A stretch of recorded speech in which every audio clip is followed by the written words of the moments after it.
We're here to talk about the Mount Rushmore of the greatest pizza makers of all time. I think that a lot of people would agree that the first two slots, for now, are taken, but the question is who's taking the other two slots? And I think there's a lot of candidates. Certainly, if you watch this channel, Jimmy Rudlinger is probably who you would think should go in, and I don't have a problem with that. I mean, he beat me, so that certainly tells you a lot. Whoa, wait a minute. I love Jimmy. He's great. Yeah, Jimmy's great. But you're telling me that he's got to be included in the conversation because he beat a guy, meaning you. Yeah, he beat me. So who doesn't have a world title. Well, I mean, and who is a decade past his prime.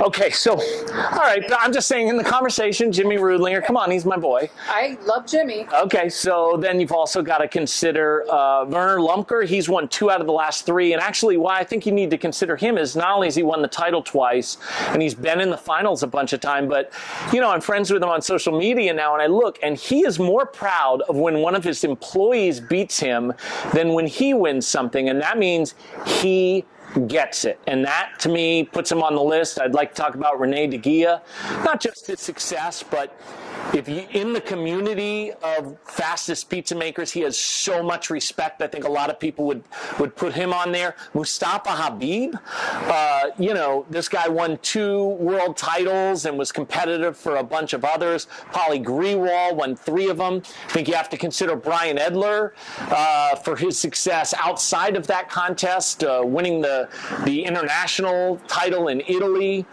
But, you know, when you get the first 2 slots, and if I left somebody out who should be in the comments, please put it in the comments if I left some people that should be considered. But the top 2 slots have got to be Dennis Tran in number 2, 4-time world champion, but also, like in Dennis's, when he was starting to compete, he was competing against massive legends, one of them being previously mentioned Mustafa Habib, and then, you know, the guy in the number 1 slot. Very little debate on this. It's like, who's the greatest hockey player of all time?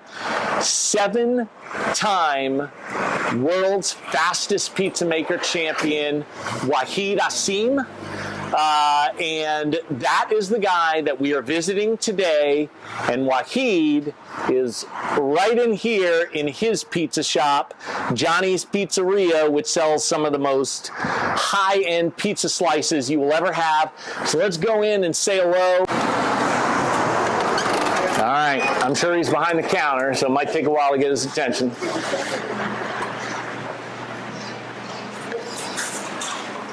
Waheed Awsim. Oh my goodness. Come on. Salmon. Come on. Some more fun. Here we go. Team Bailey. 7-time world champion. There he is. Wow. Team Washington. Awesome. I mean, we're all going to be Team Washington for life no matter where we're working. I mean, there's no doubt about that. No question.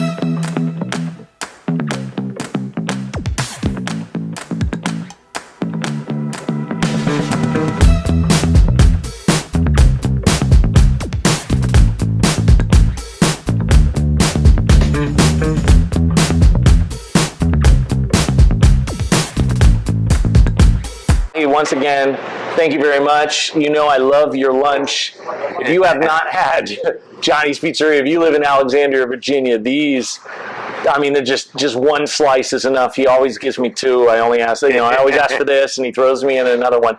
But he's a very generous person. But you know, you really have to do. So I'm actually going, this is going to shock our viewers, I'm going to do a lot less talking in this one. I'm going to be asking questions and enjoying this awesome pizza. All right. And Waheed, you'll do the talking, because I think a lot of people are fascinated with, you know, your life and your success and stuff like that.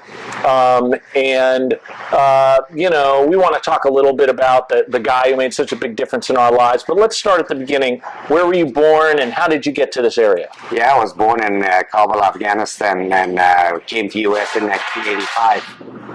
And as soon as I came to U.S. in February 1985, I started working for Domino's in March. So we met in October of '86. Yep. So you'd already been here so you came About a year. You came here directly from the, did you come to the DC area? Yeah, directly to Virginia, Alexandria, Virginia. And you know what I think people know is we both worked for. Is it fair to say Frank Meeks is the greatest Domino's franchisee of all time? Is that Frank Meeks is the greatest man I have ever met. The most. I just came. There's a lot of famous people that you and I know. Yeah. But I've never had a person that, when Frank spoke, he fired us all up. We were all fired up. Yeah. He could run an army. Frank made us feel like we didn't work for him. We owned the company. Yes. And it was something that we learned from him. He just, Frank has no second. I mean, no. One. I mean, like, people think I'm good at making speeches and you've been very nice, you're complimenting. But those are people who haven't seen Frank speak. Like, he's the GOAT when it comes to that. That man, when he spoke, people were on their toes, cheering him on and going crazy. We've seen so many of his speeches. We've been with him on so many different seminars and speeches. So how did you come to work for Frank? My cousin was working for Dominos Pizza, and he and And obviously, when I came from Afghanistan, I needed a job, so he brought me in Domino's, and I started working Domino's as a garbage man. I was picking up trash in the parking lot, and then they put me inside and treated me well, and started making pizza. See, a lot of people these days, they want to start with this gigantic hourly wage, and it's not really about earning it the way you did. No. You know, you want to tell people what your starting hourly wage was? $3.35. $3.35, and that was the case for me as well. Yeah. $3.35. Yeah. And for 5-6 years, I was not making more than $4.75. We were happy with it. Right. I saved thousands of dollars from making $3.35 an hour. I bought my first townhouse when I was only 18 years old. Thank God, working for Frank, because he taught us how to work hard and save your money. He taught us not important how much you make, but how you save your money, how you spend it. So all the credit in my life, everything I have, credit goes to Frank Meeks. I would say that. Let's talk about that. Like you probably wouldn't say this on camera, but if the camera's off, I think it's safe to say, without Frank Meeks in my life, I'm dead or in jail right now. I mean, you knew me in the 1980s. Thank goodness the viewers don't. But like, you've had a lot of success professionally, financially, more importantly with your family. Mm-hmm. Like, how big a factor was Frank in terms of putting you on the path so you can enjoy the life you're leading right now? 100%. And that's the thing, in the last video we talked about how, managers need to set the example. Yeah. The employees are never going to have a better attitude than the manager. Yep. They're never going to work harder. They're never going to follow the rules more and stuff like that. But wasn't that a key to Frank? Like, even if we're working 6 or 7 days, we're not working harder than Frank. Nope. So he's out there with us. And that's a factor, right? That he's in the battle with us. He always have been. If Frank wasn't in the studio, he was outdoor hanging. Yes. Door hanging in the good old days was putting flyers on people's doors. Doesn't work that anymore. No, people don't do that anymore. But Frank was 7 days a week putting flyers for one of his stores. Yeah. So let's talk about the world's fastest pizza maker contest. I specifically remember, the guy who taught me how to make pizzas was Mustafa Habib, who obviously you're familiar with. Yep. And it was you and Mustafa, and when the pizza making contest came around, how did it initially come to your attention, and when did you decide that you were going to win this thing? So I remember it like it was yesterday. It was a picture of a pizza man that was on the wall, what his name was, and it was Mark Harmon. And I went to my manager, I'm like, who is he?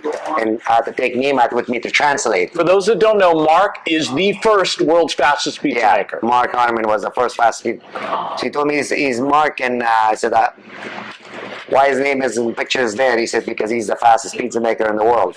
I said, I want my picture up there one day. And that was 1986 or so. And then 87, I became the world champion. It didn't take long. Yeah, because I worked and with the help of the managers and everybody.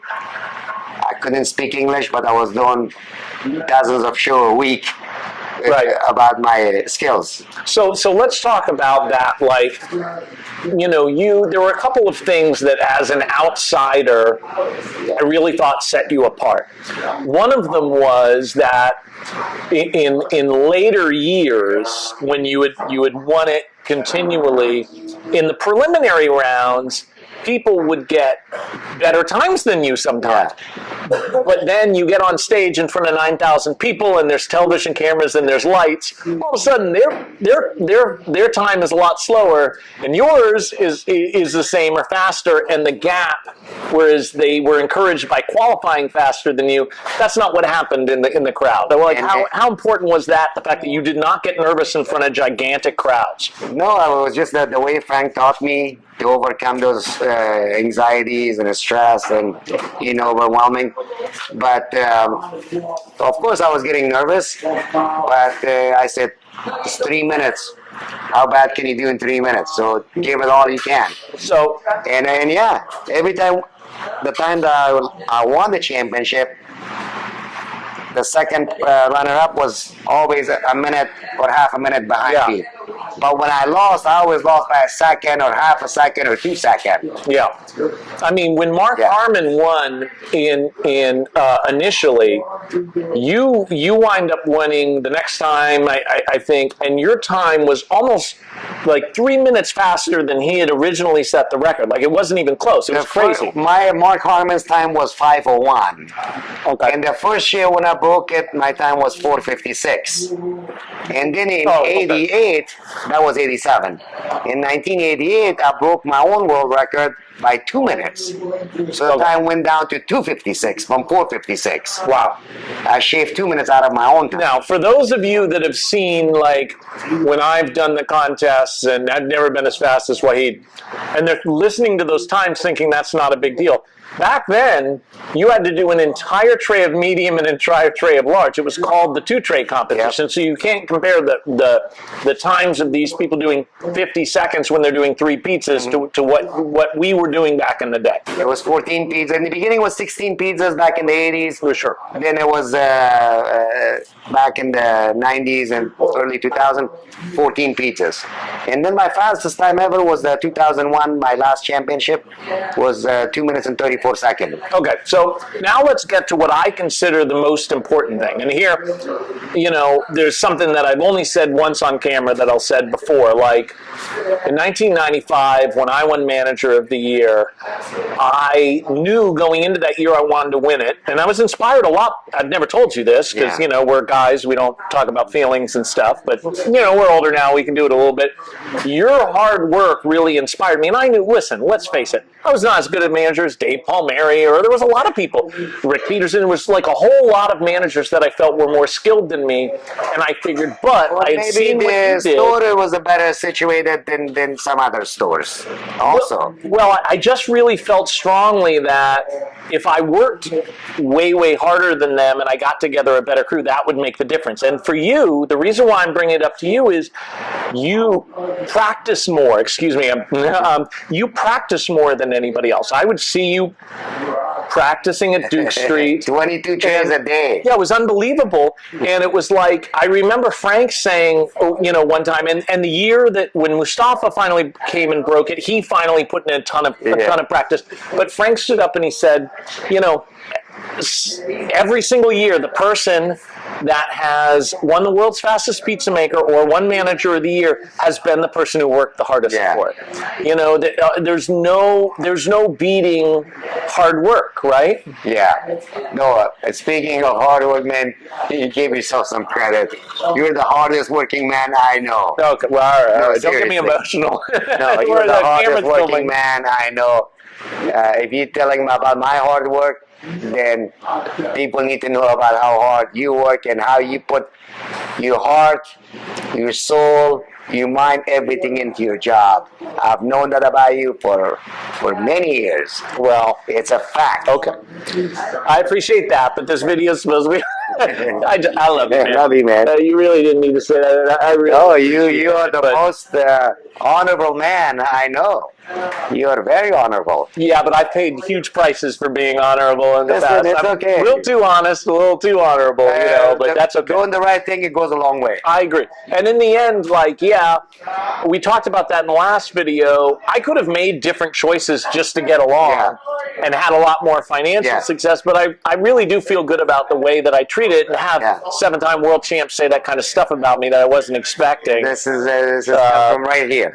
Wow. Right from here. Wow. Because and I love your dad. I love your dad. Well, let's talk about that a little bit. Like, you're a guy coming from Kabul, Afghanistan. Yeah. I'm guessing, you didn't come here, your family didn't come here with a ton of money. $20. $20. $2 name. And for those of you who are like, look at Afghanistan and the situation right now, like, listen, back then you're talking about Russia was we were, Russia was trying to defeat. They were the biggest military power in the world before we were, and they were trying, and they couldn't do it, and it was, but they did wreak poverty on the nation in an extreme way. Yeah, they took Afghanistan to the Stone Age. Right, and so we don't, this isn't a political channel, but the point I'm making is Waheed came from nothing, and then all of a sudden you're Congressman Moran comes in here and he knows you.